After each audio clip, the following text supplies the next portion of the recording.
1 साल से भी ज्यादा समय का वेटिंग पीरियड वाला थार सिर्फ भारत ही नहीं बल्कि विदेशों के अंदर भी काफी डिमांड में है। लेकिन कैसे सेना के लिए बनाए गए इस कार पर पूरी दुनिया का दिल आ गया, इसी स्टोरी को ही आज हम जानने वाले हैं। दोस्तों, दुनिया में दूसरा वर्ल्ड वॉर 1939 से 1945 के बीच में लड़ा गया था और इसी युद्ध के दौरान ही महिंद्रा थार के अस्तित्व में आने की शुरुआत हुई थी। दरअसल ये वॉर जब अपने चरम पर था तब अमेरिका अपने सैनिकों और हथियारों को युद्ध के मैदान में भेजने के लिए फाइटर प्लेन्स और ट्रकों का इस्तेमाल कर रहा था। लेकिन ट्रक और प्लेन्स के साथ में प्रॉब्लम ये थी कि एक तो ये साइज में बड़ा होने की वजह से हर जगह नहीं जा सकते थे और दूसरा ये बहुत ज्यादा महंगे भी थे। ऐसे में अमेरिका को अर्जेंटली एक ऐसे व्हीकल की जरूरत पड़ी जो कि सस्ता, कॉम्पैक्ट और लाइट वेट होने के साथ ही मजबूत भी हो और जरूरत पड़ने पर इस व्हीकल को हवाई जहाज से सीधा युद्ध के मैदान में उतारा जा सके। अब इस जरूरत को पूरा करने के लिए अमेरिकी सेना ने देश भर की करीब 135 ऑटोमोबाइल कंपनी से एक मजबूत 4 व्हील ड्राइव कार के प्रोटोटाइप मॉडल बनाने के लिए कहा। लेकिन चूंकि सेना ने ये प्रोटोटाइप बनाने के लिए सिर्फ 49 दिन का समय दिया था, इसीलिए 135 में से सिर्फ 2 कंपनीज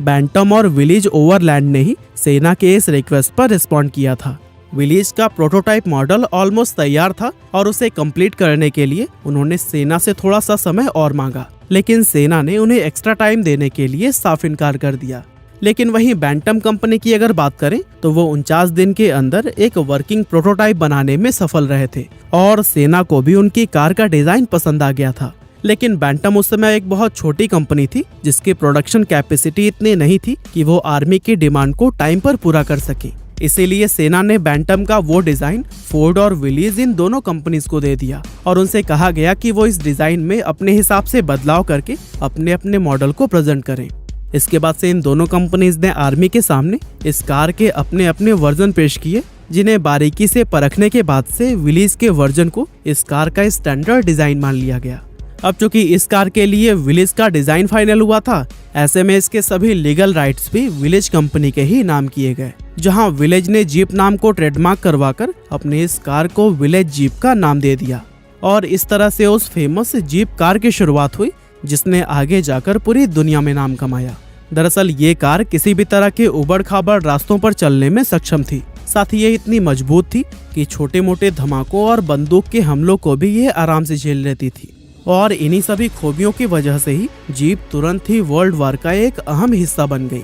अब आपको जानकर हैरानी होगी कि उस समय वर्ल्ड वॉर 2 के लिए करीब 6 लाख जीप बनाई गई थी। अब दोस्तों, जब तक वर्ल्ड वॉर चला तब तक ये कार काफी डिमांड में रही, लेकिन 1945 में वॉर खत्म होने के बाद से इस कार की डिमांड भी पूरी तरह से खत्म हो गई और अमेरिकी सेना ने भी इसे खरीदना बंद कर दिया।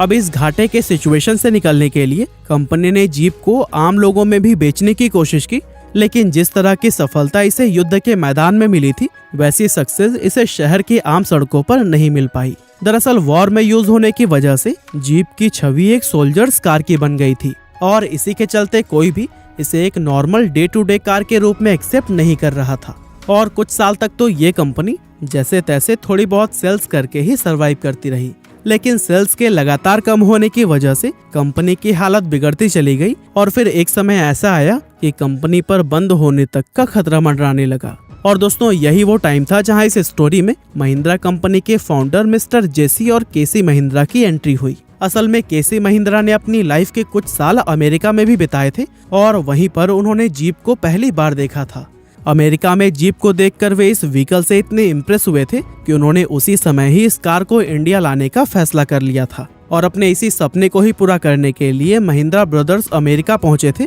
जहां जाकर उन्होंने विलीज कंपनी को अप्रोच किया और कंपनी के साथ जीप के CJ2A मॉडल को इंडिया में इंपोर्ट करने की डील साइन कर ली और इस तरह से 1949 में महिंद्रा ब्रदर्स जीप को भारत लेकर आए। अब वैसे तो जीप एक एवरेज प्राइस वाली कार थी, लेकिन फिर भी इसका प्राइस इतना कम नहीं था कि भारत के आम लोग इसे परचेज कर सके। इसीलिए शुरुआत में ये इंडियन मार्केट के अंदर कुछ खास कमाल नहीं दिखा पाई। लेकिन दोस्तों, जीप के इंडियन मार्केट में फेल होने पर भी महिंद्रा कंपनी ने हार नहीं मानी और साल 1960 की शुरुआत में उन्होंने विलेज कंपनी के साथ में एक और डील साइन की और जीप के CJ3A मॉडल को इंडिया में मैन्युफैक्चर करने का लाइसेंस प्राप्त कर लिया। अब इंडिया में मैन्युफैक्चरिंग शुरू होने से जीप का प्राइस और भी ज्यादा कम हो गया और मैन्युफैक्चरिंग के साथ ही महिंद्रा ने जीप के अंदर कुछ बुनियादी बदलाव भी किए, जैसे कि इसके लेफ्ट हैंड ड्राइव को इंडियन मार्केट के हिसाब से बदलकर राइट हैंड ड्राइव कर दिया गया, क्योंकि इसी की वजह से बहुत से लोग इस कार को इंडिया में परचेज नहीं कर रहे थे।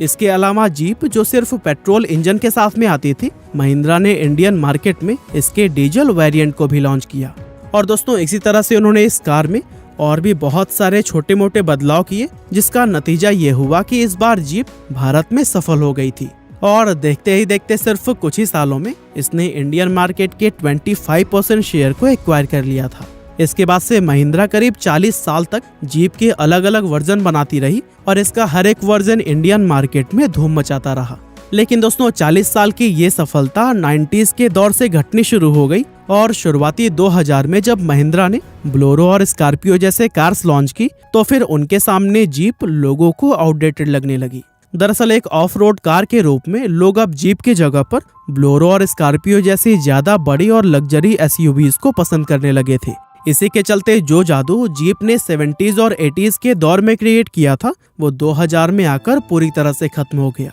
यहाँ तक कि इंडियन आर्मी, जो कि कई दशकों से जीप की एक लॉयल कस्टमर थी, उन्होंने भी जीप की जगह पर मारुति जिप्सी को खरीदना शुरू कर दिया। जीप का इस तरह से फेल होना महिंद्रा के लिए एक बहुत बड़ा झटका था। ऐसे में कंपनी को जल्दी किसी ऐसी ऑफ रोड कार की जरूरत थी जो कि जीप को रिप्लेस कर सके और इस तरह से अक्टूबर 2010 में महिंद्रा कंपनी ने थार को लॉन्च करके जीप को हमेशा के लिए रिप्लेस कर दिया। दरअसल महिंद्रा थार स्कॉर्पियो, मेजर और CJ5 जैसे कार्स के कॉम्बिनेशन से बनी थी, इसीलिए लॉन्च होते ही इसने सभी का ध्यान अपनी तरफ खींच लिया। हालांकि इसके बावजूद भी इस कार को वैसी सफलता नहीं मिल पाई जैसे कि कंपनी ने उम्मीद की थी। इसी के चलते महिंद्रा ने थार की इस फर्स्ट जनरेशन को 2020 में हमेशा के लिए बंद कर दिया और फिर इस कार में कई सारे बड़े बदलाव करके अक्टूबर 2020 में इसकी सेकेंड जनरेशन को भी लॉन्च किया गया। और दोस्तों थार की ये सेकेंड जनरेशन पहले वाले से कहीं ज्यादा अट्रैक्टिव और पावरफुल थी, इसीलिए इस बार लोगों के बीच में थार का जादू चल गया और ये जादू कुछ ऐसे चला कि लॉन्च होते ही ये इंडिया की बेस्ट सेलिंग कार्स में से एक बन गई।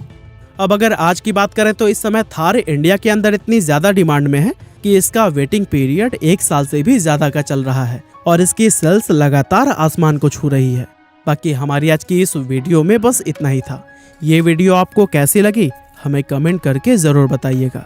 आपका बहुमूल्य समय देने के लिए बहुत बहुत धन्यवाद।